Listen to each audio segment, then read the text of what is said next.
Welcome to Buy Size Dental Marketing. Today we have Jake HP. I'm so excited to have some new blood on the phone. Me and Ian have been carrying the team on concurrent appearances here. We like to keep it fresh. We love some fresh meat on the show. And Jake, nobody's fresher than Jake. Yeah, thanks for having me. So I really loved having you join the company and the perspective you bring to the paid media team. And I want to know, what are some ways that Google doesn't carry the team? What are some ways that Google doesn't help the situation out? What can we do better? Not we, Google. Actually, I did some preparation. I wrote down a few things that, the reasons that Google Ads can be so complicated and so complex. Mm-hmm. And I think these are my top reasons for it, is because if you want to be successful in Google Ads, you need to first be a good copywriter. You need to understand your searcher's intent. You need to be able to analyze the data, and you need to be able to track the conversions. And then you need to be able to, utilize SEO and design to optimize the pages that people are going to land on. Do your keyword research. There are just so many moving parts to what it takes to run successful Google Ads. And I think therein lies kind of what makes it so tricky making your Google Ads work. Now, I'm going to see if I remember what you said. You said copywriting. Yes. Intent, consumer intent. Yep. Measuring the effectiveness. Yes. Yeah. All the metrics and analytics that come out of it. And then some version of conversion rate optimization on the site. Yeah, absolutely. Jake, what would you say is, of that list, what do people get wrong? If you had a magic wand that could show, what do you think right now when it comes to paid media, what are some of the most obvious, rather, mistakes that people are making without really understanding it? I'm excited. I have an opinion, but I want to hear Jake's. I want to see if we agree. I think one of the biggest mistakes you can make is going in to Google Ads thinking that you're gonna plan out this elaborate campaign or multiple campaigns and you're immediately going to strike gold. I think that's the biggest mistake, because assuming success. Yeah, assuming I think success. To be successful with Google Ads, you need to understand that it's going to take time and it's going to take a lot of optimizations. Every market is different. Every practice that we work with is different and has a way that they need to be represented, right? So that the expectation of a customer who sees the ads and goes to the practice actually is in alignment. So you need time and you need constant optimization. And the other part is that Google is always changing as well. What's happening in the back end. So I think the testing component is the most important. Of the things he listed, I think the thing that I get most wrong, and funny enough, this does tie into what Jake just said, is I think determining consumer intent in Google Ads is more complex than it sounds. I think it's easy to say, like, oh, what's their intent? And like, so someone searching for dentist near me, I think that's a very easy intent. Like, I'm looking for a dentist near me. Someone searching for best cosmetic dentist near me, I think I'm searching for a good, cosmetic dentist near me. I think I think on the surface, that's an incredibly simple topic. I do. I think where it gets nuanced is the broad, the phrase, and the exact match terminology that Google uses to determine your keyword type, I find is very complex, because exact match is not exact match. Exact match is close exact, but it accounts for misspellings and things, but they've loosened that over time to where it used to be to the letter and now it's more directional. So a good example is where it starts to uncover is dentist near me that accepts some insurance plan. Well, that phrase, if it's, to your point, is I think that starts to get complicated around why is that person searching for that, and how much do I want to bid on that term, and what is the cost of crowns? Okay, I think if you're looking for the cost of crowns, I think that's a really high intent keyword, but I don't think it's the type of patient that you want if they're looking for the cost before they even know what type of crown it is and what tooth it's on and any number of topics. And that's where I find, of the things he listed, I think that consumer intent is probably the most complicated of those for me to judge. Now, Jake went in a different direction and I liked it better. When you're trying to formulate the strategy for what you want to accomplish, you're always going to start by trying to connect, an audience who has a problem with the solution. And so you have to pick where on the funnel of like intent really they are. And that's going to drive what you do. So I think that you're completely right that the understanding intent is probably one of the most important from that list. Give me an example of what you mean by that. If I'm trying to really get butts in seats, I'm going to target the high intent keywords rather than people who are maybe just price shopping. So if someone's looking for education around a topic, that's still very valuable to market so that people are aware of the practice being there and what they offer, right? So if it's dentists that do implants, maybe that's the phrase that we're doing for the keywords. Maybe the intent is lower than something like single tooth price or payment plans, right? These things have different intents associated with them because a person ready to open their wallet, right? They're saying, I'm actively looking for prices and I'm shopping for options, versus the person who is saying, maybe I have a problem, maybe I need implants, right?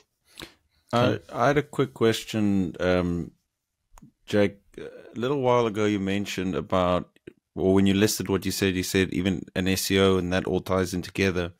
The question that we often get is, do I need paid media? Do I need SEO? Where does this play within the success of my business? And how would you go about it if you started from scratch for a new client? I would definitely start with the paid media, like search campaigns, because those are going to be those people with high intent searching for a dentist, right?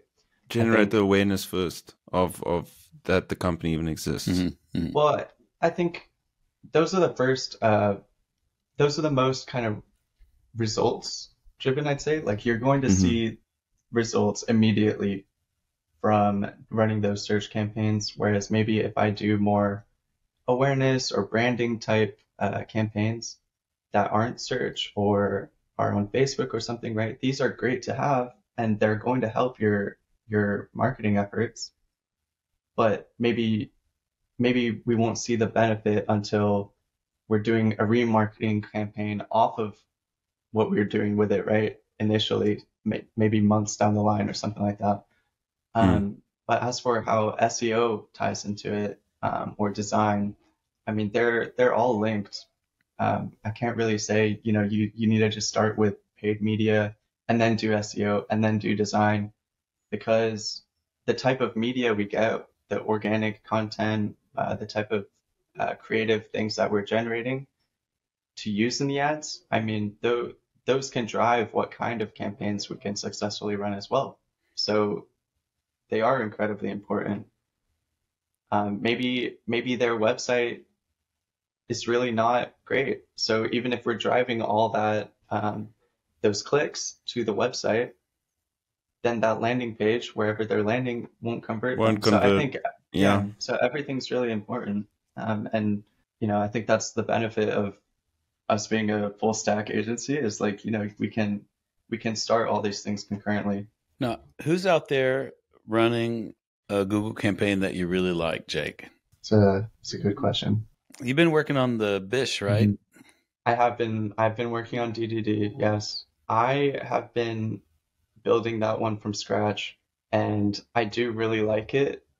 But as I was saying earlier with everything needs optimizing, I think it's going to take time for me to be like, it's one of my favorites at this point, because the way I set it up is that I actually set it up to be more broad. So I included some broad matches and things like that maybe will bring in bad search terms. And what I'm going to be doing is checking on it regularly so that I can add negative keywords to it and start refining, that net. I'm casting a very wide net with it to see what works, see what the market is like in this area, and then just by giving it time to run and learn and checking up on it every week, I'm going to start really pinpointing in on what's working.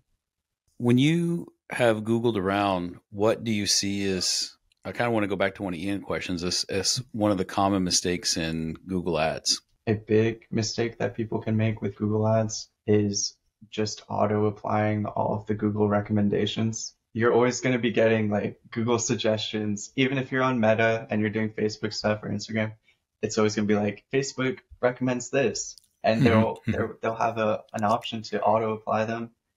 And I have a quick question. Sorry to interrupt you, Jack, but on that point, do you think maybe that the auto optimization has something to do with how will we profit the most? Like Google and Facebook is like, yeah, that was my next point. we can do this for you, and we'll just run it, and we'll kind of match what you think you trust need. Me, I'll take care of it. Me, I'll take care of it. Yeah. But for this, I'm going to charge you a nice little premium that you would not have otherwise. And technically on the paperwork, that little premium will never show. But maybe if you went in and you had optimized it yourself, you could have gotten that click for way cheaper than what they bid it for. Right. I mean, they're a business. They're making money. And they're going to try and upsell you, with your ads. And I think it's funny. I was talking to Andre a couple of days ago, and we were talking about how crazy it is that, like, where else will you find an auction where the person auctioning also gets to determine how much you're bidding, right? I mean, that's crazy, but that's what's happening. So, I mean, they've got a lot of leverage. And if you think about Uber, years ago, and you used to be able to Uber really cheap. Uber used to be and DoorDash today. Crazy cheap. It was crazy cheap. Man, they used to just want you to use the app. And then over time, as we got addicted to the convenience, they jacked up the prices to where, I mean, I'm paying a $20 premium sometimes for the family of four. Like, it's wild at how expensive it's gotten. I think Google Ads has gone through a similar evolution to where I do believe in my heart that even though Google is a for-profit company, I think some period of time ago, they legitimately needed to see advertisers get ROI. And as it became ubiquitous with digital marketing, they moved away from like, you're going to do it because you're going to have FOMO if you don't. It's now ingrained in our strategies that we have to do it. And somewhere in that shift, it got unhealthy. Of now you had to watch out because they were tacking on all the little things. And again, I know they don't directly correlate because they're different services, but just like DoorDash just crept up the price. And, now there's a fast delivery fee and a surcharge and a this charge and that. Google didn't do that. They're still, the auction. But I think a good example is when they broadened what exact match means. I think that had a multi-million, perhaps billion-dollar rippling effect of now you're bidding on terms that you didn't intend. And the way negative match works. And at some point, they even talked about getting rid of the search terms report where you could really see what you were searching. And I think they've watered down the product sufficiently to where now it's just all about money because you're addicted to the traffic, if you will. And I think we've seen that evolution happen in Google. Now, I don't know when it was, but I have felt inched into it over the years. And did the killing of cookies and things like that, was that around the same time that it played into that, where the user agreements and things like that have limited Google? Or do you think Google is just leaning into that and going, well, this is very inconvenient for you, but we can now roll out products that get you to accidentally spend thousands of more dollars than what you did before? I think it was all the same trend, but I think it was moving there regardless. Mm. I think it's been moving there for a long time. And, I'll give you a good example. And again, I'm going to pick on Google because, they're the 800-pound gorilla. Go Google worst dentist near me, and you will see people bidding on that term. Now, I'm going to argue they're not bidding on it on purpose. But if Google really had my best interest, they would not show my ad for those terms. But I promise you, in Grapevine, Colleyville, Texas, if you Google worst dentist near me, you will get some ad results that will cost those businesses clicks if you click on it. And I think that's such a stupid miss of, a negative keyword. And man, I pray that we never have an office show up. But like, no, we can assure you that we do run. Jake's like, I guarantee it. Yeah, worst is in every single one of our negative keyword lists. And again, I know that I'm picking on Google, but like, why would I want to show up for worst dentist near me? I will tell you, when they started loosening phrase and exact matches, people started showing up for that term because they didn't understand the impacts of negative keywords. And, we've kind of gone off topic now to, this is an anti-Google rant, but we love you, Google. Please, if you're listening, rank us number one, rank our clients, rank us. Our Give us. We love you. We love you. But it's becoming that Google fit. So I'm going to get back to Jake's talking points a bit. I don't know where the shift happened, but it happened gradually over time. And I now feel they just want my money. And it's become more complicated to have a successful campaign. And I will say, I think dentistry is specifically at a disadvantage because of the fact that so much dentistry happens over the phone, and phone calls are inherently more difficult to track than a conversion on a site, a click to call, just because you have the offline checkout card. Yeah. You lose fidelity in the tracking, and that makes it inherently more difficult in dental. But Jake, bring us back. Why did you don't let Ian and I get us off track here? Your point though segues well into something else I can mention, which is that Google Ads, Facebook Ads, all of the platforms, they're always working on new things, rolling out new anything. I mean, they're doing loads of different things.